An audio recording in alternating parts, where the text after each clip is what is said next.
నమస్కారం, welcome to అనంత భక్తి సనాతన ధర్మ ఛానల్కి స్వాగతం.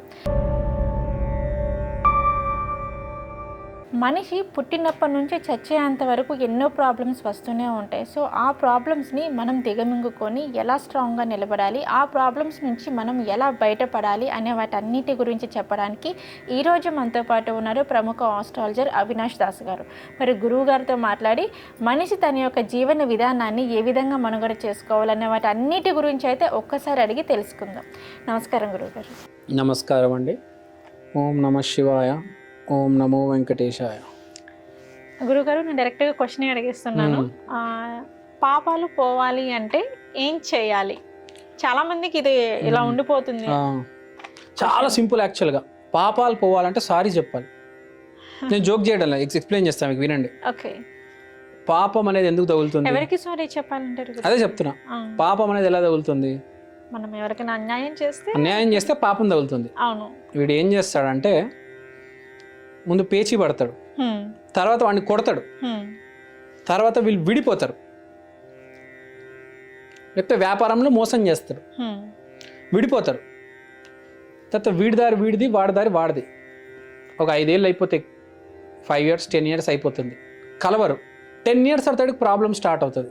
ఓకే. చుక్కాలు కనిపిస్తాయి వీడికి. వీడికి అర్థం కాదు, ఆ పాపం చుట్టుకుంది కదా. అంతే కదా. అనుభవిస్తూ ఉంటాడు. ఎందుకు అనుభవిస్తూ ఉంటాడు? పాపం. మీరు మదన పడుతున్నారు కాబట్టి. నేను మిమ్మల్ని మోసం చేశాను, ఏం కాదు అనుకుని నేను పక్కకు జరిగిపోయాను. 10 ఏళ్ళ తర్వాత నాకు ఆ అనుభవం, ఇప్పుడు అనుభవం అనేది మొదలైంది, చెడు అనుభవం అనేది. ఎందుకంటే మీరు 10 సంవత్సరాల నుంచి మదన పడుతూ ఉన్నారు, కానీ నాకు టైం ఇప్పుడు స్టార్ట్ అయింది. నేను చేయాల్సింది ఏంటి?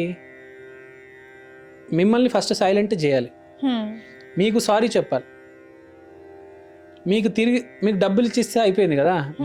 మన ఇద్దరం వ్యాపారం పెట్టాం బేగంపేటలో, మీరు నేను కలిసి ఒక హోటల్ పెట్టామండి.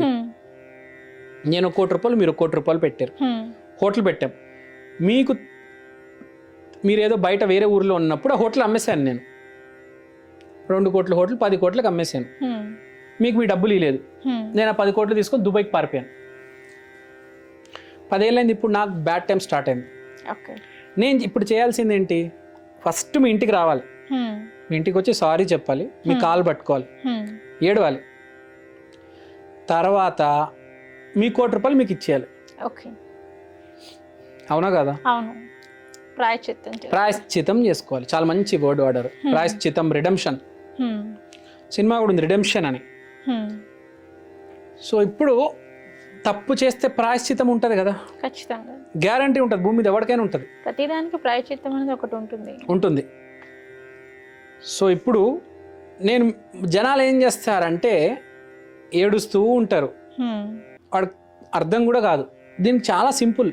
ఫస్ట్ అవతలవాడు క్షమించేస్తే ఇక్కడ ఆగిపోతుంది ప్రాబ్లం. నేను మీకు సారీ చెప్తే అయిపోయింది కదండి. మీరు రోజు నన్ను తిట్టుకుంటూ నన్ను శపిస్తారు, వీడు నాశనం అయిపోవాలి, వీడు ఇది అయిపోవాలి, వీడు అదైపోవాలి. అదే నేను నీ దగ్గరకు వచ్చి సారీ చెప్తే ఫస్ట్ ఆగిపోతుంది కదా, ప్రాబ్లం అనేది న్యూట్రలైజ్ కదా. సో ఇది అర్థం చేసుకోవాలి. సో ఎక్కడైతే పాపం చేశామో అక్కడికే వెళ్ళి సారీ చెప్పాలి, క్షమాపణ కోరాలి. దేవుడి దగ్గరికి వెళ్ళి క్షమాపణ కోరితే దేవుడు ఏం చేయడు. ఎవరినైతే మనం చేశామో వాడి దగ్గరికే వెళ్ళాలి. నేను నా ఇష్టం వచ్చినట్టు బతుకుతాను, నేను నా ఇష్టం వచ్చినట్టు చేస్తానంటే అనుభవించాలి ఖచ్చితంగా. మేము ఎవరికైనా రెస్పెక్ట్ ఇవ్వలేదు అనుకో, రేపు మీకు ఎవరు రెస్పెక్ట్ ఇవ్వరు.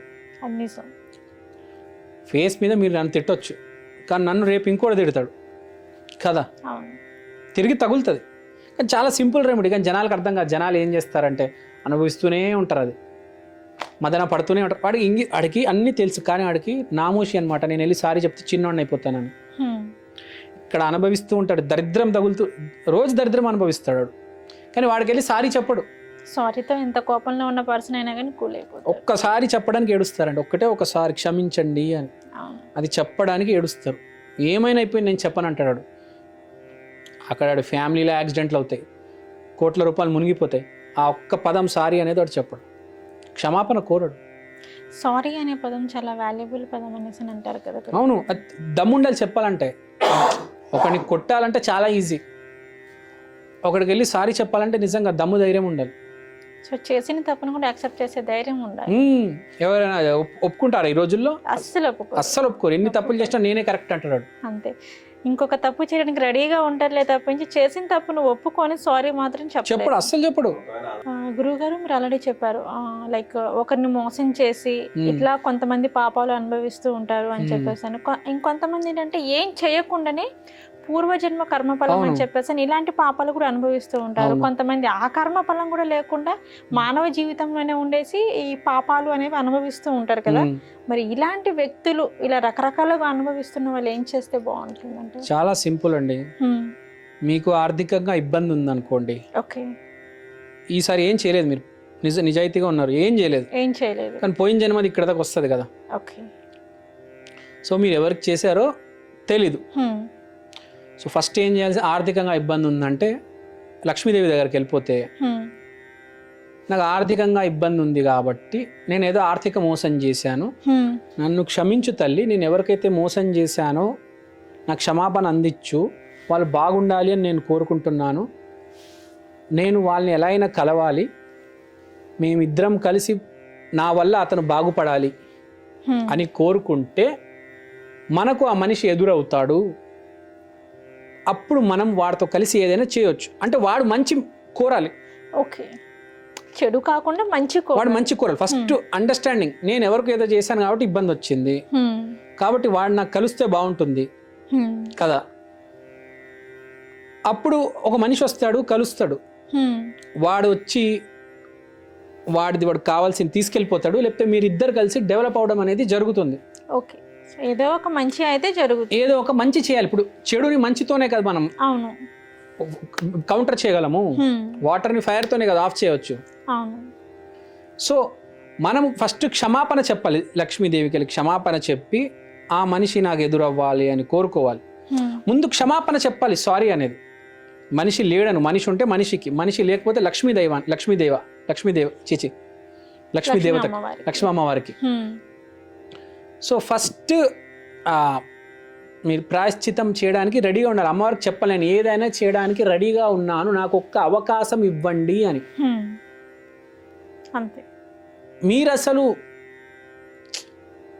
మనిషి ఏం చేస్తుంటే, నాకు ఏదైనా జరిగింది అనుకోండి, వేరే వాళ్ళు దూషిస్తూ ఉంటాడు, వాడి వల్ల జరిగింది, వీడి వల్ల జరిగింది. నిజం ఏంటంటే నీ వల్లే జరిగింది, అది నీ వల్లే లైఫ్ ఇలా అయిపోయింది అని చెప్పేసి. నీ జీవితానికి నువ్వే సాక్షి, అంతే, వేరే వాడితో ఏం సంబంధం లేదు. ఒక జీవితం లైఫ్ స్పాయిల్ అయిందంటే సో వాళ్ళే కారణం. అంతే, ఎగ్జాక్ట్లీ. నువ్వు జాగ్రత్తగా ఉంటే అంత బాగుంటది, నువ్వు జాగ్రత్తగా మాట్లాడితే అందరు జాగ్రత్తగా మాట్లాడతారు, నువ్వు తేడాగా మాట్లాడితే నీకు కూడా అలానే జరుగుతుంది. అంతే. సో మీకు ఏ ఆధారం లేదు, ఏ మనిషి లేడు అంటే వెళ్ళి డైరెక్ట్ అమ్మవారికి చెప్పేస్తే అయిపోయింది. సో ఫస్ట్ యాక్సెప్ట్ చేయడం, క్షమాపణ చెప్పడం. ఏ ప్రాబ్లం అయినా భూమి మీద క్షమాపణ చెప్తే మనకు సొల్యూషన్ అనేది దొరుకుతుంది. ఇప్పుడు ఆర్థిక పరంగా ఏదైనా ప్రాబ్లం ఉంటే దానికి సొల్యూషన్ దొరుకుతుంది, కానీ ఆరోగ్య విషయంలో ఇది వర్తించదు. ఇప్పుడు ఒకరిని కొట్టాడు మీరు పోయిన జన్మలో, వాడు నొప్పి అనుభవించాలంటే ఈసారి అనుభవించాలి. ఆరోగ్య సమస్యలు అయితే నిజంగా కొంచెం కష్టమే. ఆర్థిక సమస్యలు అయితే దాటొచ్చు, ఆరోగ్య సమస్యలు అయితే దాటలేము, కానీ ఆర్థిక సమస్యలు దాటొచ్చు. సో దీనికి అయితే సొల్యూషన్ ఉంది, కానీ బట్ వాటికైతే చెప్పలేము. దానికి కూడా చేయొచ్చు, అది గాయం కాబట్టి అనుభవించాల్సింది. ఎందుకంటే వాడికి ఆల్రెడీ అనుభవించేశాడు కదా, అది ఇది తప్పదు. డబ్బు అంటే మళ్ళీ తిరిగి వచ్చు, ఆరోగ్యం ఎలా ఇస్తావు, అయిపోయింది కదా అంతే. సో గాయం అయింది కాబట్టి సో మనం ఖచ్చితంగా అనుభవించాల్సిన ఫలాన్ని. అయినా ఏదైనా ఒకటి గుర్తుపెట్టుకోవాలండి, ఏది వచ్చినా ఐఎమ్ రెడీ, ఐఎమ్ యాక్సెప్ట్ చేయడానికి రెడీగా ఉండాలి. అంతే, పాజిటివ్ ఆర్ నెగిటివ్ ప్రతిదీ యాక్సెప్ట్ చేయాలి. ఇప్పుడు మీరు ఏ రెమెడీ చేసినా కూడా దాని నుంచి మొత్తానికి తప్పించుకోలేరు. 100%, 50% అయితే తగులుతుంది. సో కొంచెం క్యూర్ అవుతుంది, కొంచెం, పూర్తిగా అయితే ఏది అవ్వదు. సో మనం ఉన్న దాంట్లో కొంచెం చేసుకోవచ్చు. ఇప్పుడు 100 రూపాయలని 150 చేయవచ్చు, కానీ 10 రూపాయలు పోవాలని రాసుంటే పోతుంది, ఇంకా దాన్ని ఏం చేయలేము.